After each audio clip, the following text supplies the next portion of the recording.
Hello, friends, and welcome to Birth Through the Veil. I'm Melissa Camrudin, and this week we have a story that is a powerful free birth story, powerful home birth story of Andrea in her first birth.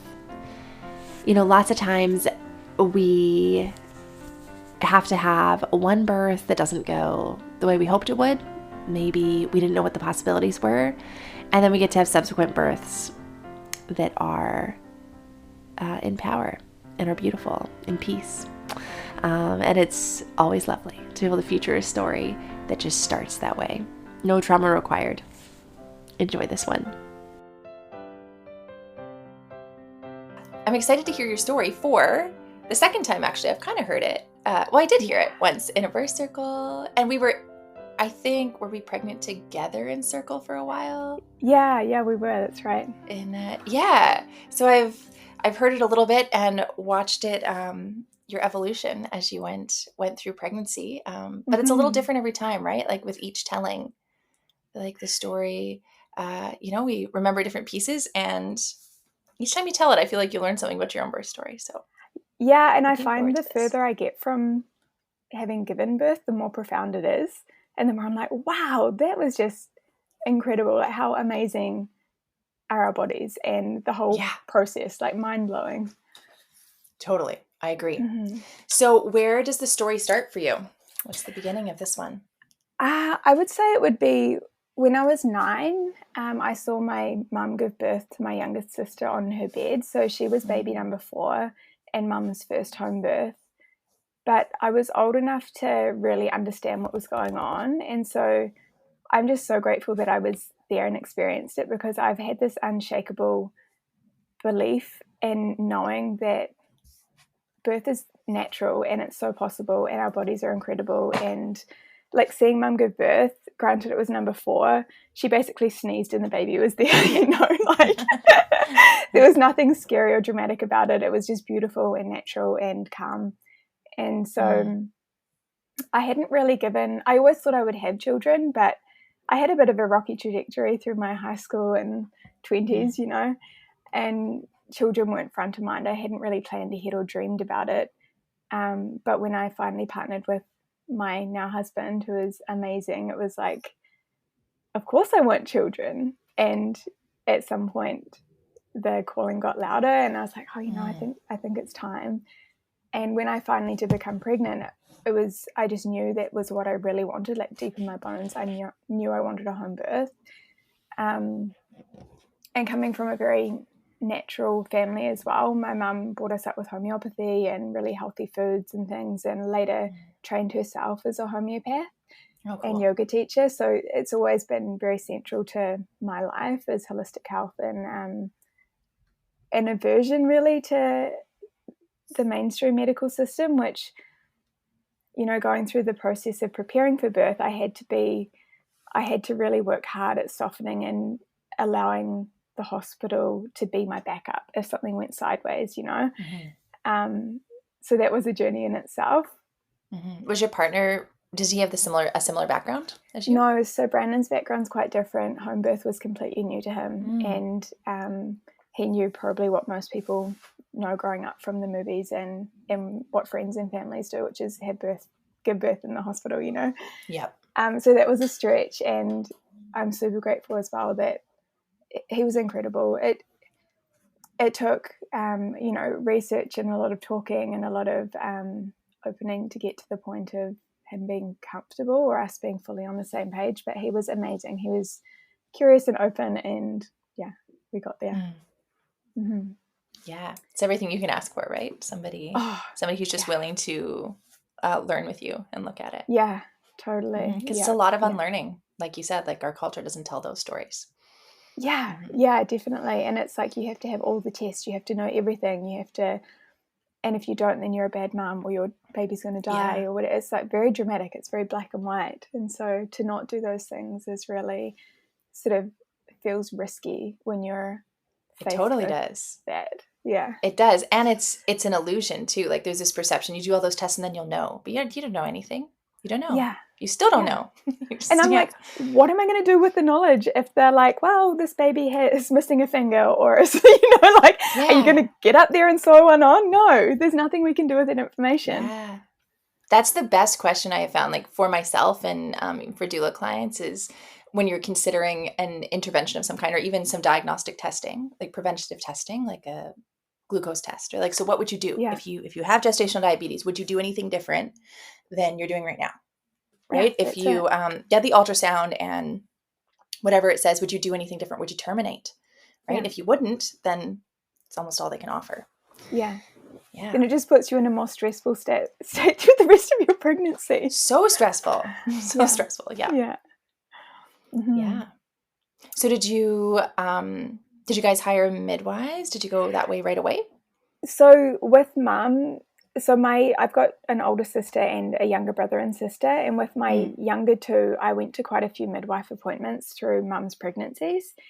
And so it was the same woman, and we grew up on a farm, and the midwife was in our local small town, so everyone sort of knew each other. And she was wonderful, and it was just a beautiful experience. And so when I got pregnant, I was like, oh my gosh, I need to find my people, my support system.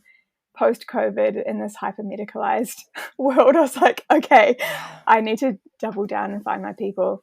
So I joined a women's group, and I got a recommendation for midwives who are local who supported home birth, because at that point that was all sort of I was aware of and focused on was home birth.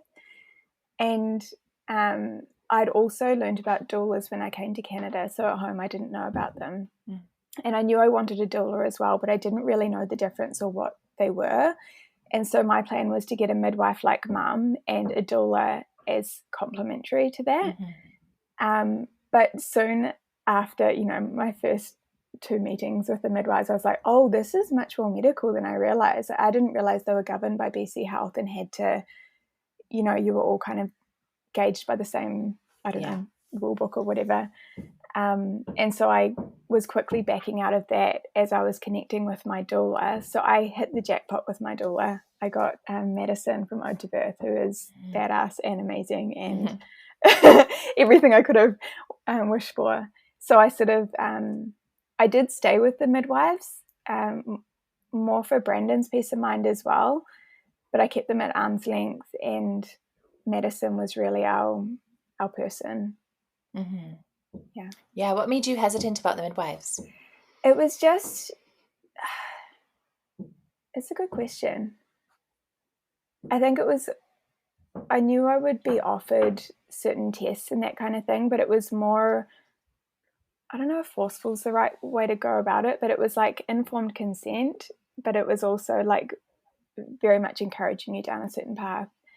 Right, like air quotes, informed consent. Yeah. But there's a right answer. Yeah, exactly. Mm-hmm. Yeah.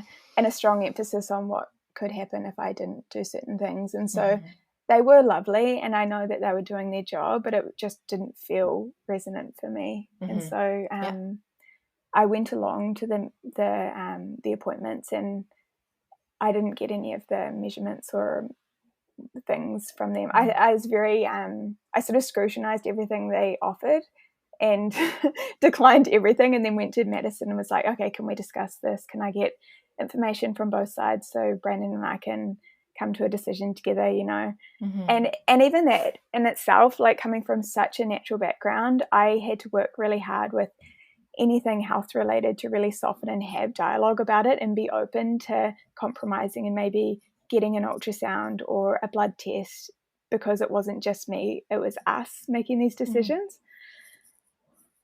And even now, like through parenting, I find the health area is where I can be a bit rigid, and I have to constantly soften to be like, okay, there's 2 of us in this dialogue, or 3 now. And Yep.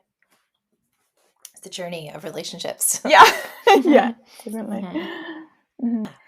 Yeah, so we had quite a few meetings with Madison in the lead up to birth. Like I found her really early on, and the same with the midwives. So I was lucky to have, or we were lucky to have, a lot of contact with Madison during pregnancy.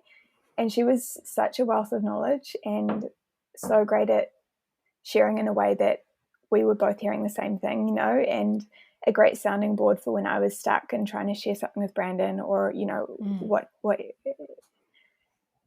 or when fears came up, really digging into them and what was underneath them. She was also amazing at connecting us to our prenatal group. So with Michelle Teliakos, was it? Oh, yeah. It was amazing. And Birth Circle with Ariel from Births, and I Met You, and Carissa. I feel like those 3 touch points, the medicine, the prenatal, and the Birth Circle, were just so invaluable to hear the positive birth stories, to have Brandon in the prenatal with me, to hear the stories together, and it was just so powerful. And that by the time it came to birth time, I was excited for birth and felt so prepared and felt so supported as well. And my best mum friends now are from Birth Circle, so I'm grateful for that as well. Yeah. And I remember some of the advice, like there were other doulas that would come along, and one mentioned at one meeting that everyone spends so much time preparing for birth, but we really should be spending more time on the postpartum, preparing for afterwards. And that stuck with me, and I'm so grateful that was shared, because I cooked loads of food, and I got the book The First 40 Days. And so I did the more Chinese medicine approach of, I think I didn't go downstairs for the first 2 or 3 weeks. Didn't leave bed for the first 7 to 10 days. It was amazing. And Brandon was on board again, and the support was so beautiful. Like, I was just able to lie naked with my baby, and food was brought to me, and it was just amazing. That's so good. I have been listening to this podcast of postpartum stories that I'll have to link. It's really great. And it's actually Gemma's podcast. She shared her birth story a little while ago. And somebody on her podcast said that birth is to the wedding like postpartum is to the marriage. And I was like, oh, that's so true, right? Like, we really focus on like the day, which is important and awesome and a rite of passage, and like not to belittle that. But postpartum is your relationship with your baby. Like, it's where you're moving into, and so important.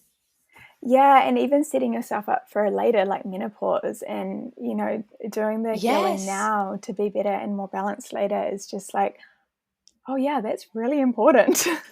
I read about that. I can't remember where I read that. Who said that about when I was pregnant, about how you treat yourself in postpartum, how much you're able to rest is going to show up in your menopause journey and your perimenopause. You're going to see that again. So if you weren't able to tend to it, you'll have to tend to it later. It's not gone. Yeah, totally. Yeah. Yeah. Valuable insight early on. Truly. Yeah. It's interesting as well. I realized that I had some kind of strong preconceived ideas about the birth portal as well. Like, I thought I would pop off into this other planet almost, you know, and have this, I don't know, all these insights and whatever. And so after the birth, I sort of said to Madison, I thought it would be a bit different. Like, it was beautiful, but I thought I'd go to the birth portal, and I don't think I went there. But like I said earlier, it's like the further I get away from birth, I'm like, wow, that was so immersive and so mind-blowingly beautiful, and I'm so grateful I got to do it. And it was like, I mean, you know, when the contractions come, those waves are so intense. It's like you can't escape them. You are there. That's all you can focus on, and you are swept away in that wave. And like, we ran out of hot water, and they were boiling for the pool, and, you know, I had no idea because I was off doing my thing. You definitely found the portal. Yeah. So I'm like, okay. It's funny how we have these ideas beforehand, and it's, or like what it's supposed to be. Yeah. Right? It's supposed to be like this psychedelic experience I had another time. Yeah, but totally. It's its own thing. Yeah. Medicine was great as well. She was saying, you know, have a mantra through the birth process, so you have something to focus on. And mine was, I surrender, I surrender, I surrender, I surrender. And that also came from when I did psychedelic journeying prior to pregnancy. And they'd sort of said, you know, fear might come up, but just stick to your mantra. And my mantra was, I surrender, I surrender. And I open. I just kept imagining I was opening and opening and opening. And that was amazing because if anything did arise, I could just keep coming back to that, and I knew that my body wouldn't be closing. And I could feel my body opening. And I feel like I'm grateful for that previous experience because it really helped me stick to my mantra and stick to that opening. Did you find that mantra in the previous experience? Yeah, I think I did. Yeah. Yeah. So it's like it set me up. Yeah. My mum and older sister both had, like, mum had 4 children, my sister had 3, and they were all 2 to 3 weeks early with their children. And so I thought I would be 2 to 3 weeks early, that's how my family does it. And so my pregnancy was great. I loved it, and I had barely any sickness or anything. And I was riding my bike up until 32 weeks across town to work, and I was like, okay, I don't need to be a hero. I can let this go now and just relax. But by the time my birth date came, my estimated birth date for Luca, he was 4 days after that. So by the time that came, I was like, whew, I am 2 to 3 weeks overdue, I felt really full and really ready. And I started saying to my girlfriend, I don't know if my body knows what to do. Like, am I going to be pregnant forever? And any little sign, like any little subtle twitch in my body, I'd be like, oh, Brandon, I think tonight's the night. And then nothing would happen. And my girlfriend, Steph, said, look, Andrea, no one's been pregnant forever. It's going to happen. Don't worry. And they always come out. Yeah, they always come out. I'm like, okay, just relax. Yeah. So when it finally did, I woke up at 5:20 in the morning to a very distinct contraction. I was like, oh, that is unmistakably what it is. It's this strong twist in my uterus, but then it disappeared as quickly as it came, and I was like, oh, did I imagine that? But sure enough, 15 minutes later it was back again. And so I let Brandon sleep as long as he could, and by my 4th contraction I was sort of up on all fours writhing around, and he woke up, and I was like, oh, it's happening. And he was so excited. I was like, oh, just rest. I don't know how long this is going to take. And so he pulled out his book and was reading to me. And I was just keeping note on my phone of contractions to see how close together they were. And shortly after, I was like, oh, they're getting closer by a minute each time. I think we need to go downstairs and get ready, because Brandon had to clear the whole downstairs, like disassemble the dining table, shift the couch, roll up the mat before setting up the pool. And I had to make new Labour Aid. I'd already made 4 batches, I think, previously, which I drank. Well, you were due 3 weeks before. Yeah, exactly. I was prepared. But there was no way I was making Labour Aid, like squeezing 10 lemons or whatever it was. So Brandon Lesson did it all. And we'd called Madison to let her know what was going on. And she was keeping tabs on us, and then called and was speaking to me at one point. She's like, okay, I'm on my way. And it was funny. I believed it was happening, but I still had doubts. Does my body know what to do? And I was moving between sitting on the toilet and being on all fours on the ground. And my mucus plug came out and was on the towel between my legs. And I was like, wow, that's so cool. I know a lot of women don't. It's not noticeable. And I was like, okay, my body knows what to do. It's happening. Yeah. She's wise. Yeah. So that helped me move into more trust as well, which is pretty neat. Yeah. And I got pretty shaky. I don't know if you did this. I had like the tremors. So I was sort of sitting on the toilet up on my toes, and my legs were just shaking. Yeah. I wonder sometimes, like, I guess it would be different for different people, but if it's the like if it's just adrenaline flowing through you, or if it's physical exertion, because I find sometimes like, so for me, I was like stretching my legs out so hard and pressing against something that I think it was making them shake. And then like the next day I felt like I'd run a marathon. I was like, why are my legs so sore? What's going on? So I wonder if if you're like up on your toes and you're just like pressing. Yeah. Because contractions are intense, and it just, for me, it made me like push out intensely the other way. Interesting. Yeah. I wonder. Or just adrenaline, right? Because sometimes like in my first birth, I had lots of shakes like that, just like laying there after labor was done, which I think was probably adrenaline or trauma. Yeah. I don't know. Yeah. Something. Body's like, whoa. It's a different kind of birth. Yeah. Yeah.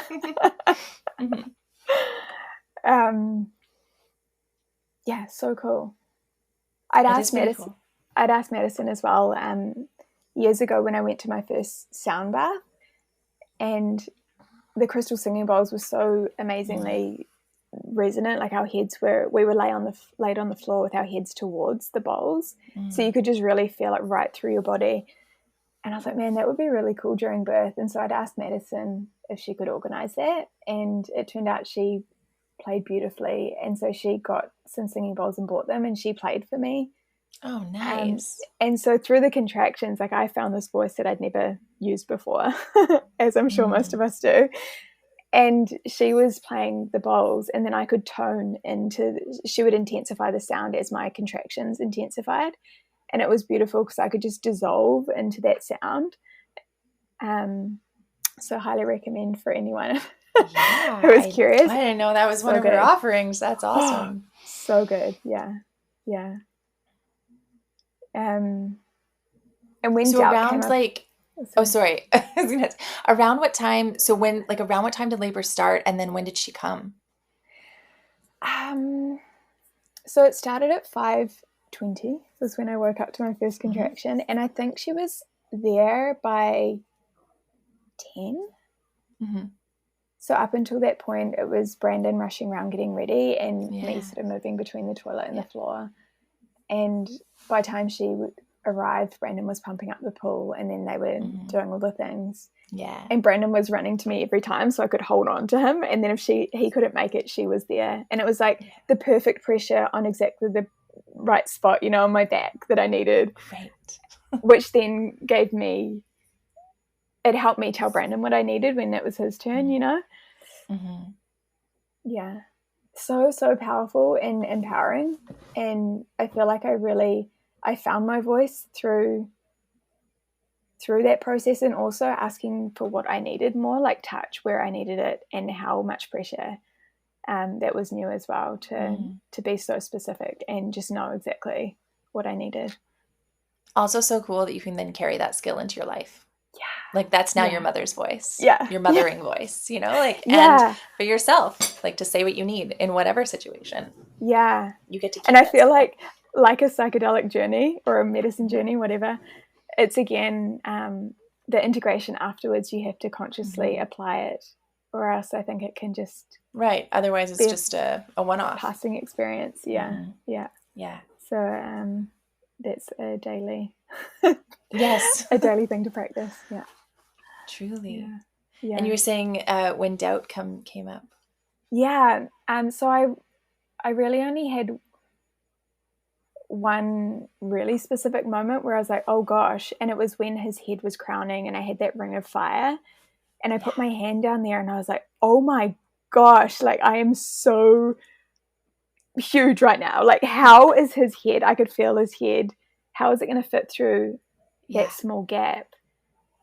And I was like, okay, women have done this for millennia. Our bodies are made for this. It's okay. And then I could relax again. But putting my hand down there and feeling his hairy little head, I was like, oh my goodness. And I grabbed Brandon's hand and put it down there. And I was like, he's there.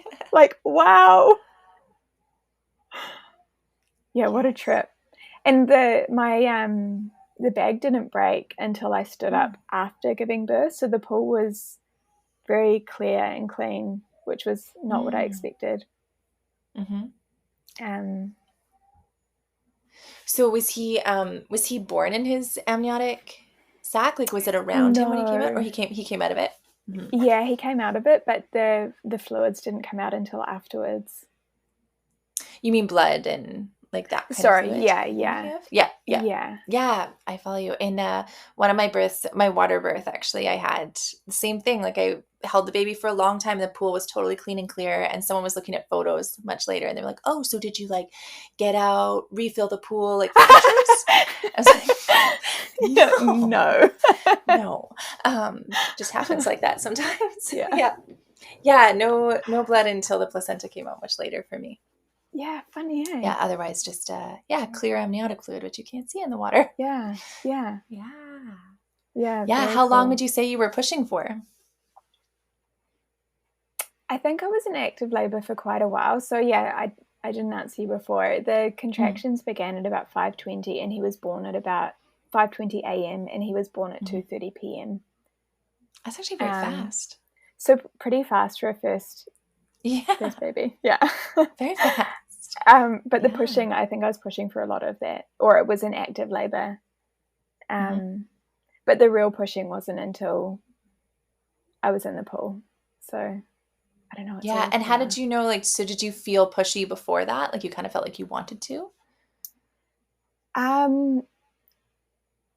feel like that's hard to answer. I feel like the contractions were really intense, and I kind of was pushing, but I wasn't pushing to get him out. It was just to go with the contractions. And it wasn't until I was in the pool that it really became an active thing. And I could feel my uterus bearing down.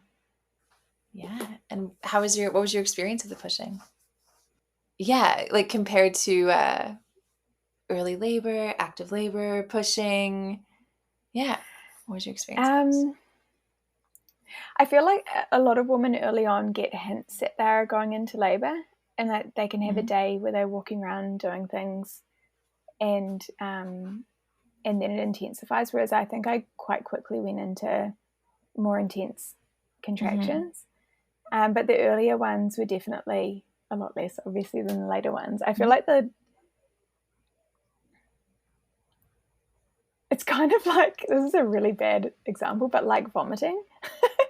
You know, that surge that comes and you can't escape it, and it's like the full body and your stomach all cramps up, and it's kind of like that in reverse. It is kind of like that. Way more intense. But it's like there's no stopping it. I mean, like, no did you push out the vomit? No. It just like did it itself. Yeah. So I feel like that's kind of what it felt like, but way more. Yeah, like the experience of pushing. So really your experience is your body was doing it. Like you didn't have to make it happen. No. And at the very end, Madison was there, and Brandon had hopped into the pool behind me at that point. So that was the moving from lying forwards over the front edge of the pool to lying back and resting onto him was a bit nerve-wracking. So I was like, oh gosh, the baby's right there. Am I going to hurt him? And also my body, like, you know, you're still going through contractions. But it was so great once I could lie against Brandon and he could hold me. Madison was so great as well. Like I had spoken to Mum, and I'm going to butcher the name of this homeopathy, but coliphilum, is that what it is? Oh, okay. I haven't heard of that one in birth. It's like if birth is stalled, or not even stalled, but if you sort of want to nudge it along a little bit, that one's a really good one to take. Okay. So Madison had given me that at one point, and then after birth, I had some bruising, and so I'd taken arnica, and by the next morning the bruising had all gone. So I feel like the arnica was really, really helpful, or the homeopathy was really, really supportive. Oh, through the midwife meetings, so there were 5 in my team, and some of them I met a few times, some of them I only met once. And I liked all of my team. They were mostly really lovely. One was quite medically intense, and just intense in general, like sort of very much by the book. So I was quite nervous that she was going to be the one that would turn up to my birth. And she had said to me in one of my meetings, so I was kind of feeling like a bit like a naughty girl, because I wasn't sure where the rules were, and I didn't want the midwives at my birth, and I was pretty sure I wasn't going to call them. And at one meeting she said to me, "You are going to call us, right?" Very directly. And I was like, oh God, she sees through me. Yeah. Am I supposed to? But then my last midwife appointment was with the last one that I hadn't met, and she was lovely. She was beautiful, and said to me, "Look, I get the sense that you don't really want us there, and looking through your chart, I don't see anything that should cause concern, and I think you're feeling really confident. So if you would like to call us afterwards, I'm comfortable with that, as long as it's within an hour or so. I can tell that you're the one who's given birth, and I can confirm that this child was born from you." That's beautiful. I'm so grateful that she did that, because it just meant I didn't have to worry. And I'd been very clear in my birth plan that if the midwives were there, that I didn't want them to. Basically, what I was afraid of was that if my waters had broken and it had been a certain amount of time, that things would be escalated, that I would have to be transferred. And I didn't want to have anyone's energy in the room that I didn't need, or anyone's fear. And so if they were there, I wanted them to go through medicine for anything. And she was going to be my gatekeeper. But thankfully they weren't there, and medicine called them after the fact. And my favorite, two of them turned up, and one was the one who was really intense, and the one who came in was my favorite one. So it all worked out perfectly. Oh, so did you guys decide ahead of time not to call them, or it just didn't happen? I think we'd have decided it closer to the time, but beforehand. And then it just worked out that way. I love it that she offered you that, because like the model is informed consent, right? And really the only way you can be informed consent is if there's option and consent, right? Is if there's options. And if there's not, if you don't get to choose, then I don't know that you can provide, like, is that really consent if there's only one choice, or is there any information being provided to you? And it seems like that must have set your mind at ease, even if there was some reason you had wanted to call them in labor, just to know that that was your choice and it wasn't something pressured on you, or you were going to they were going to be mean if they showed up, because sometimes that happens to women, right? That the midwife's really angry, or my midwives didn't want to take me back into care after not calling them the first time. Oh, really? Yeah. They were like, no, you have to promise that we'll be there. I was like, I don't know if I'm going to promise that. Oh, yeah. Yeah. So that's lovely that she was confident enough. Yeah. Believed in you. And yeah, she was awesome. She was just like, give us a call and let us know when things are beginning, and just let us know you don't need us there yet. And then call us when it's done and we'll come. And I was like, you're amazing. Thank you. Yeah, that's great. You got good ones. Yeah. Well, they're all good in their way, but you got ones that fit you. Yeah. Yeah, so that worked out well. So was he born into your hands? Yeah, he was born into my hands and then up onto my chest. Oh, lovely. Yeah, and we were in the pool for a good hour, Brandon, Luca, and I, and it was just this blur. I can't believe it was an hour. And Madison, bless her, was serving tea to help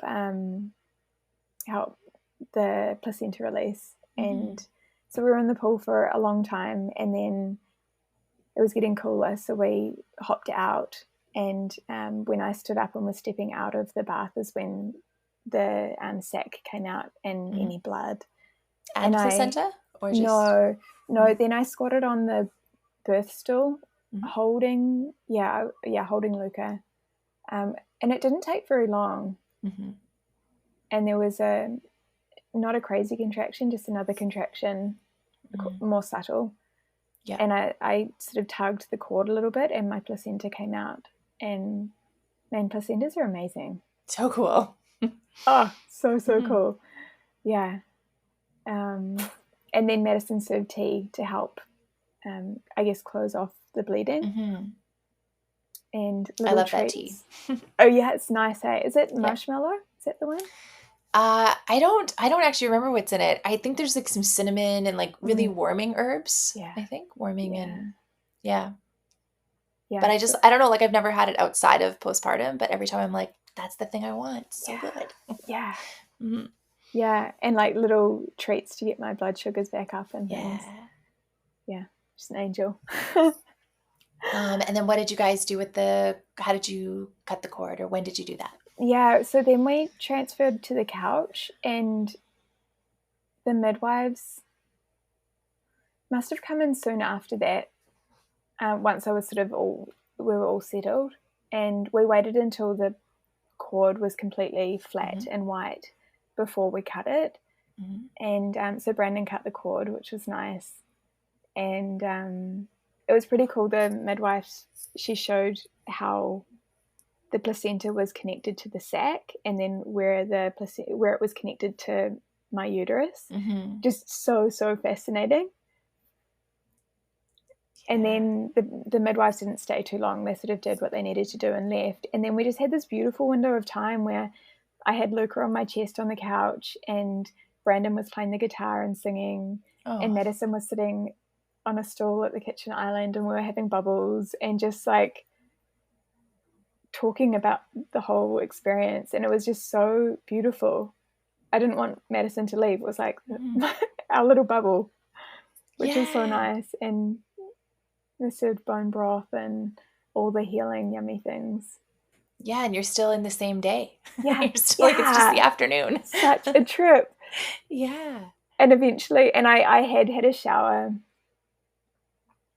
at some point around then, and it was the first time I'd let go of Luca, which was like, oh my gosh. The first it was time hard. apart. And it's yeah. So I gave him to Brandon and I showered, and oh my goodness. So I was in the shower gently cleaning myself, and I reached down. I was like, oh my God, I'm so swollen. Like it was like a set of balls between my legs. Yeah. But it felt really nice to clean off. And did you have any tearing? I had it really small tearing, and the midwives offered to stitch it for me, and I chose not to. And I didn't even have, I feel like I didn't have a lot of stinging or pain peeing or anything, so it can't have been too bad. And I haven't had any, it just healed up. Yeah. But they were the ones that said, or she said, that I had a hematoma, the bruising inside, and that had gone down by the next day when she came back to check in on me. So great. Yeah. So it was pretty awesome. And then like Madison, eventually it was time for her to go home, and she helped me upstairs to bed, and Luca was in my arms and we were all tucked in, and I'm like, oh gosh, now what do we do? You know? It's like, this is the next part now. Yeah. But so beautiful. And there I stayed for the next few weeks. So great. It's interesting. Like, it's good to have the perspective on that we know that it's normal to stay in bed, and that it's enriching, and that you tell yourself this, you know it. I ran into this mom at the park a few weeks ago. Well, few months ago now, when we both came there with toddlers and had little tiny babies we were holding. And I was like, oh, how was your birth? And she'd had this hospital birth. And I said, how was your postpartum? How's it going? Because these babies are like 3-4 weeks old.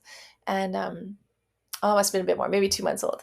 And she said, well, it's better now. Like, I'm finally over that icky part where like you have to stay in bed, but you just want to get up, and like, like that's hard. And I try to just push through that because I hate it. But we're at the park now.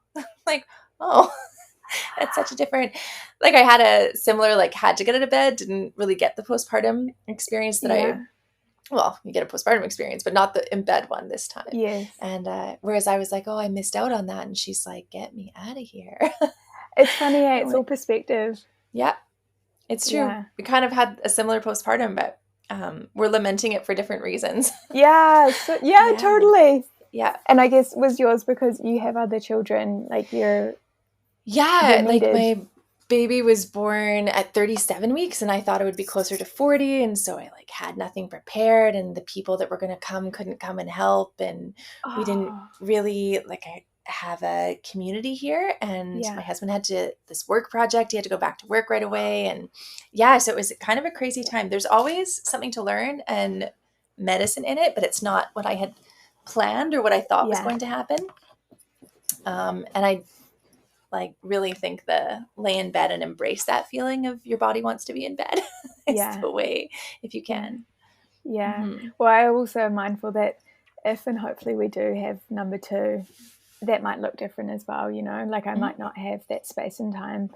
I'll try to create that, but I really wanted to make the most of knowing that I did have that space to do it. And it's funny, you were talking about mama bear instincts earlier, and it's like I was really quite surprised how strongly they kicked in.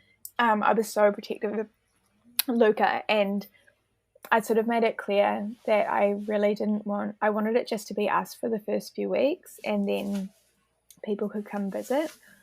And the idea of handing him over to someone was like, like pulling my heart out of my chest. Yeah. But that softened it eventually. Yes. Yeah, I relate to that. Especially first babies. I feel like it comes on so so strong. Different every little different every time, but Yeah. yeah. What did you do with your placenta? Oh, yeah. With Monarch Mothering, Oh yes. I had her encapsulate and create a tincture for me. So I took the capsules earlier on, and the tincture I'm holding on to for later. Yeah. Nice. Yeah. Very nice. Yeah. Did you do the placenta print with her too? No, I didn't. You didn't? I've done that with. I have two of them now, and they're Oh, just like in a bookshelf. I need to do something I should with have the done that prints. actually. Yeah, they're cool. Next baby. Yeah, next All the baby. rest of them. The next four. Yeah. Brandon's like, ugh. Anyways, we have 5 kids, and someone asked me if there's any more, and I was like, "Oh, not on purpose. Like, it's a lot. It feels full." And she's like, "Well, you never regret the ones you have." Yeah. That's true. Yeah, in that case. Yeah, that's right. It never ends. Yeah, it's funny talking about perspective as well, like women reflecting on their birth and how awful it was in pregnancy. And I'm Mhm, like, man, I loved pregnancy and I loved my birth experience. mhm. And I'd actually be really sad if I didn't get to do it again. Like, Yeah, I can see how women get addicted to it. Or, like, yeah. just one When more. it's good. Yeah, when it's Yeah. good. Mhm. Yeah. Yeah, it's true. It's why I hadn't even had a birth like that yet when I wanted to start this podcast. By the time I started, I'd had the good birth, a Nice. couple of good births. But just to have these kind of stories for women to hear, right? Because the stories we get told are like it was awful and painful and like traumatic and everyone almost died. And yeah, and sometimes obviously sometimes those are the stories, but when it becomes our cultural narrative that that's what Yeah. birth is, Yeah. that's not true. Yeah. Sometimes birth can be like that. Yeah. It just naturally, but it's manufactured in our culture. Yeah. Yeah. So these stories there, so people know that there's another way you can do it, or you can plan for Yeah. something else. Yeah, I love that you're doing this, and it's the same with the birth circle. The stories, there were always positive birth Yes. stories there, and it's so powerful. Like it's rewriting the narrative and helping women remember how it can Yeah. be. Yeah, because your story really speaks to the importance of like learning through story, like you and your partner learning Yeah, through the stories of your prenatal classes and then coming to the birth circle. And it's like story and community, yeah, how powerful those are yeah, as learning tools, yeah, right? And how they move us into our rites of passage in empowered ways. yeah, Yeah. totally. Yeah, and there was some materials as well that was super. I've heard a few people reference these, but like Mhm. watching the business of being born Yeah. was really helpful. And what is the book? The rights of, what was it? Oh, childbirth is a rite of passage. Did you read that? Yes. The Red Reclaiming Book? Childbirth. Yes. Yes. So good. I just had it on So good. audiobook and was blown away. Like, I want to re-listen to it. It just had I so do too. much. I read it in my second pregnancy, and yeah, I'd love to audiobook it. Actually, I have more space for audiobooks right now with all the little kids than I do Yes. for actually holding a book. Yes. Yeah, but I love that book, and I don't know if you follow her on Instagram or anything, but she's always putting out like sweet little quotes from the book that I'm like, oh yeah, it's so good. Oh, no, I should find her. Yeah, and she has a really cool podcast. If you like Okay. podcasts. I'm Yeah, gonna it's look her called up. The Midwife's Cauldron, and it's with her and her midwife bestie. I think like one is in Australia and one's in England, and they're hilarious. Amazing. It's just funny to hear them talk to each other. Like they're just like giggly, like irreverent, awesome women. I just love it. Amazing. Challenging the status quo. That's a good podcast. Yeah. Okay, cool. Yeah, I would say Yeah. those ones. And then the first 40 days is like preparation for birth and postpartum was amazing. And now Nurture Revolution is my Bible. I'm sort of working my way through it, but I don't know that one. I'm gonna check that out. it's pretty cool. She's like a neuroscientist, still many things, but very insightful into sort of child development and parenting in a more conscious way based on neuroscience. Basically, it's sort of like a lot of the things we parent by or are told to do are were decided by a doctor 100 years ago with no research. It was sort of more convenience for the parents, or industrialized lifestyle where we have to be at work so many hours, So much of that is our traditions around breastfeeding and like baby sleep, and it's not biological. It's not it's not coming from any like the well-being of children. But like, so they don't get too attached. That's not a thing. Yeah. We all need attachment. Yeah. Our focus on independence. Yeah. From infancy. Yeah. Yeah. Actually, it's a weird one. Yeah, it is. I also did a course with Rachel Garcia, physiological parenting course.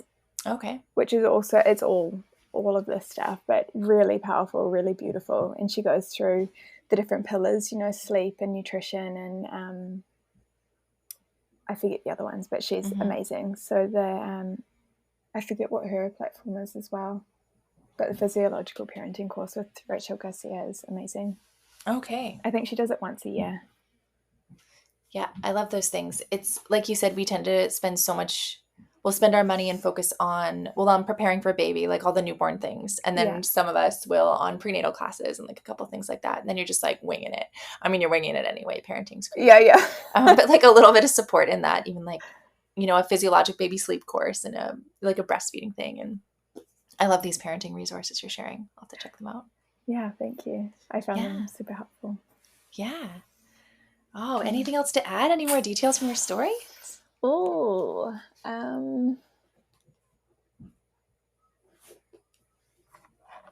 it's pretty neat when Luca was out and I just placed him on my chest and let him wiggle and find his way to my breast. And it was... Oh, did you? Because I'd heard about it, like my nipples had become really large and really dark. And somewhere along the way I'd heard it's because they're the signposts that the baby needs to find their way to breast the breast. crawl. Yeah. And if they're left to their own devices, they will find their way. And he needed a little bit of direction, but but he got there and I was like, wow, you're so clever. How do you know how to do that, let alone suck? Like, it's so incredible, isn't it? And all their little reflexes, like if your midwives come, they'll check for all these different reflexes, are all that breast crawl. And like given enough time, they do find it. Depends on patient. How much you want to let them suffer. Yeah. Right? Like just like bob their head around, right? Yeah. little babies. Yeah. So cool. Yeah. Yeah. Yeah, I would say that probably I could go on about afterwards, but in terms of birth, that's I think my dream birth. I love it. What was your favorite thing you did for your postpartum? Like what would be I think protecting those days in bed, and Brandon's a really good cook, and so we had the first 40 days as inspiration, and he just made yummy food from there.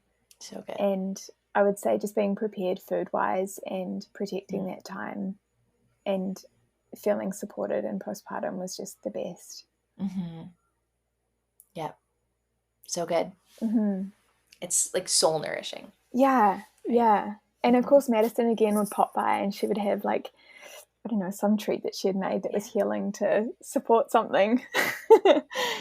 So having my support network in place and having that space was invaluable. Yeah. I love it. Oh, thank you so much for sharing your story. You're welcome. Thanks for having me on. Yes, it was wonderful. I can't wait to hear the next 4 births. Come back. I can see Brandon sweating already. Yeah, he's going to listen to this episode and be like, how many? Who are you calling in? Well, we all look forward to it. You never regret the ones you make. There you go.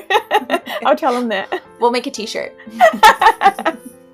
It'll be the Through the Veil merch. Yeah, I like it. I'll help you. Awesome.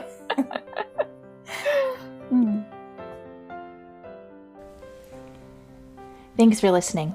You can head to Instagram and birth.throughtheveil to see birth pictures or just pictures from each episode.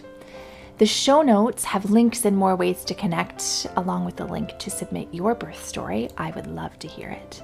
New episodes of Through the Veil come out every other Tuesday. You can follow, subscribe, share, rate, and review this podcast to be in support. Until next time.